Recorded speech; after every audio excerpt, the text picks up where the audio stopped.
I learned the lesson of unexpected compassion when they discovered AIDS.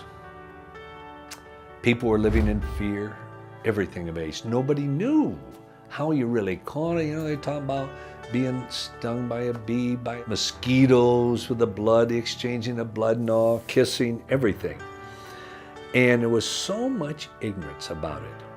So our ministry put on the first, I think it was the first ever National AIDS Conference. But what stuck in my mind and taught me a lesson, one of the men known nationally on it, he'd gotten AIDS through a blood transfusion.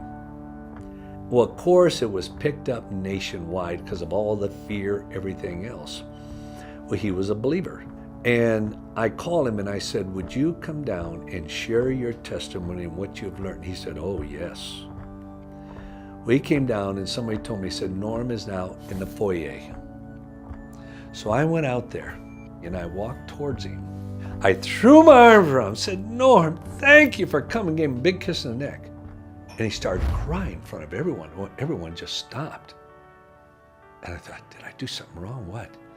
And I'll never forget, he put his hands, crossed them like this, and he said, thank you, thank you, thank you. I said, Norm, for what? For hugging me. You don't know what that means.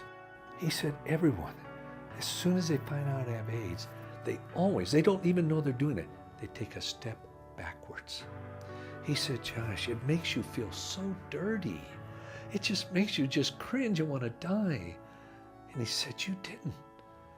You gave me a hug and just tear. Oh man, I started crying. And you know, God taught me the lesson that day of Christian compassion, even in the light of fear. Now, I can't say I was courageous in doing that because I didn't even think about it. And God showed me that some of the best ways to open people's hearts is through unexpected compassion. Not expected compassion, unexpected compassion. And it was like in Russia with Operation Carelift, one of the largest humanitarian aid efforts to the former Soviet Union. Huge containers, tons of food, clothing, all kinds of school supply, because they had nothing. And we were in this one school, quite a poor school, and you looked out, and here were all these kids running around, about 40 Americans interspersed. They were playing games, everything, and they were hugging each other, and we always took teddy bears. And so all these kids, you see them hugging the teddy bears and all. And I was standing there. I heard one of the most significant phrases I've ever heard. One teacher said to the headmaster, who are these people? They must be from another planet, and that planet must be called love. I thought, wow, isn't that something? But you see, it was from unexpected compassion. He never expected Christians to do that because they hated Christians. And one little boy went home so excited. Daddy, Daddy, there were some Americans at school today. They were Christians. Daddy, look what they gave me. Showed all the pencils and the pens and all these school supplies, everything, and clothes and shoes and all.